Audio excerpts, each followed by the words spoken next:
Bueno, ahora vamos a continuar en el método del polígono. En el método del polígono, nosotros tenemos que, para resolverlo, solo se dibujan los vectores en el orden que ustedes gusten. Se busca un punto de referencia, se traza el vector, el primer vector, donde termina, se traza el segundo vector, respetando ángulo de inclinación y longitud. Después, donde se termina, el vector C, el siguiente, respetando el ángulo de inclinación y magnitud. Y por último, el vector D, que en este caso es el que queda, respetando inclinación y magnitud. Ya que se trazaron todos los vectores, obtengo mi fuerza resultante, desde donde principia mis trazos hasta donde terminan todos los vectores ya trazados. En este punto, mi resultante es esta línea roja, ¿sí? Aquí no es necesario trazar los vectores dos veces, por lo que si tenemos todos los vectores trazados una vez, ya con eso obtenemos nuestra resultante. Y no importa en qué orden se tracen los vectores, siempre vamos a tener la misma resultante. Por ejemplo, si yo trazo el vector D, respetando inclinación y longitud, y luego trazo el vector C, respetando longitud y dirección, y luego el vector A, respetando pues, longitud y dirección, y luego el vector B, respetando longitud y dirección, siempre voy a tener la misma resultante. No importa el orden en el que trace los vectores, ¿de acuerdo? Y nuevamente, ya para conocer la resultante, pues tomo mi regla, mido la línea, 12.5. Pues entonces son 125 newtons o 1250 newtons, lo que nos dé con nuestro factor de conversión, ¿de acuerdo? Entonces esto es la suma gráfica de vectores por el método del polígono. Y obviamente también tenemos nuestro método algebraico, ¿sí? Que es más exacto. El método gráfico, los métodos gráficos no son tan exactos como los métodos algebraicos, pero los métodos gráficos nos dan un acercamiento, yo diría muy rápido, muy fácil al resultado final, aunque no sean tan exactos, pero es una... Entonces, bueno, aquí tenemos ya los métodos, el método algebraico, y lo que hacemos, pues prácticamente es lo mismo.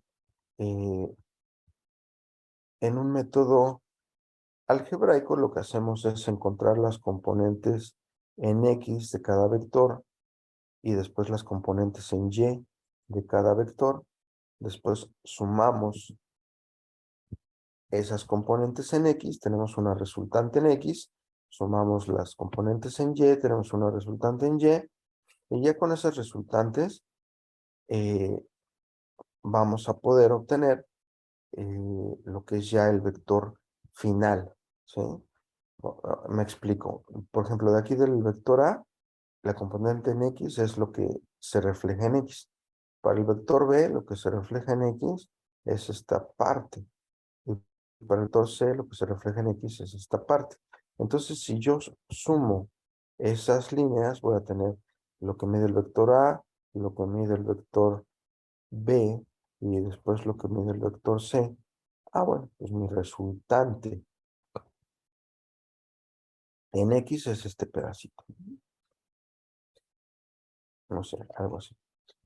Y después hacemos lo propio en Y. Yo veo que en el vector A no hay componente en Y. Todo está sobre el X. Bueno, pues no puedo obtener. Pero el reflejo de B y el reflejo de C, esos dos sí están. Entonces lo que hago es sumar el vector B y después el vector C, y lo que voy a obtener es una resultante en Y. Ya que tengo esas dos resultantes, pues por el triángulo de Pitágoras voy a obtener mi resultante final. Es decir, si yo tenía una componente aquí y una componente aquí, resultante en X y Y, mi resultado es esta línea. Ya es el vector final. Y con esta función encontramos el ángulo de inclinación. Vamos a hacer el ejercicio para que quede más claro, ¿de acuerdo? Entonces, tenemos primero que encontrar la componente en X. Para eso pongo por la fórmula, es la fuerza por el coseno del ángulo. A por el coseno de 0 grados, menos B, que es 110, coseno de 40 grados, más C, que es 80 newtons, con un ángulo de 72 grados.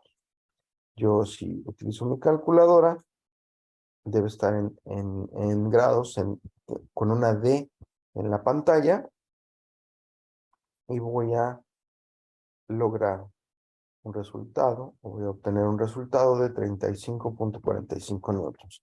Háganlo en su calculadora para que vayan practicando. Si les da 35.45, pues significa que están bien, ¿de acuerdo? Y después hacemos lo mismo para Y.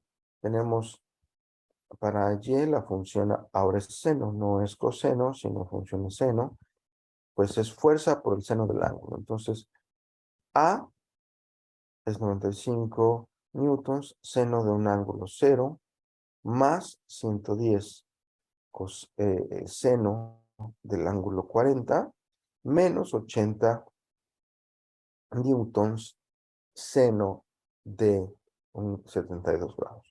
¿Por qué aquí uno es más y uno es menos? ¿Por qué aquí arriba es uno más y uno es menos? Bueno, todo depende.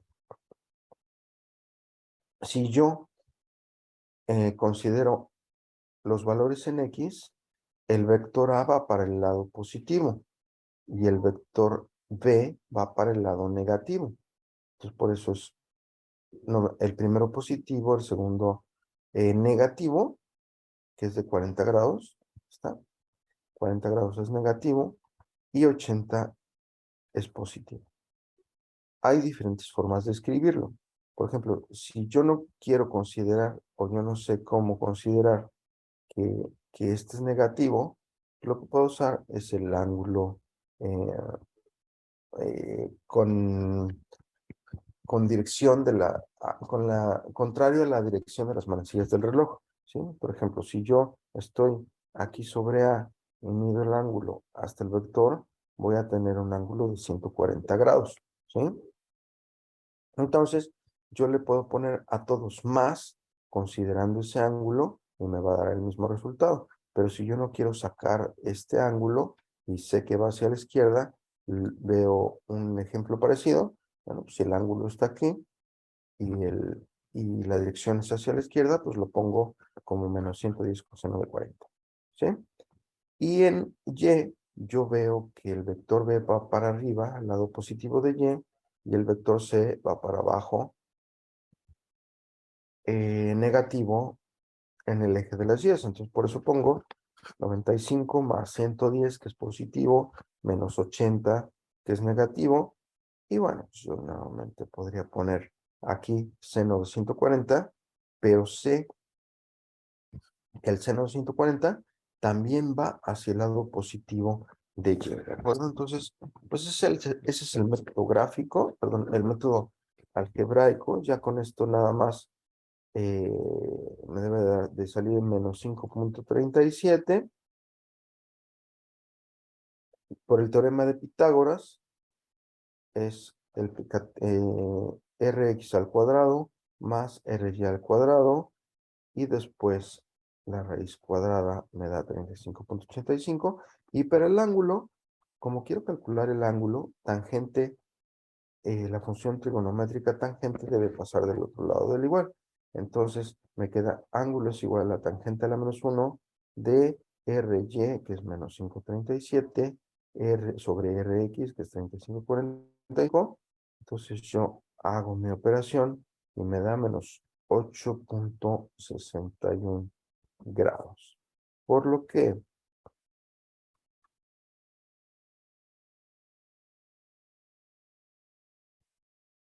la longitud del vector, o bueno, la magnitud del vector, a lo mejor es de 3.58 centímetros, 3.58 centímetros, con un ángulo de menos 8.61, y entonces ya puedo hacer mi conversión, ¿no? 3.58 y cada centímetro vale 10 newtons, entonces son 35.8 newtons con un ángulo de 61 grados, ¿de acuerdo?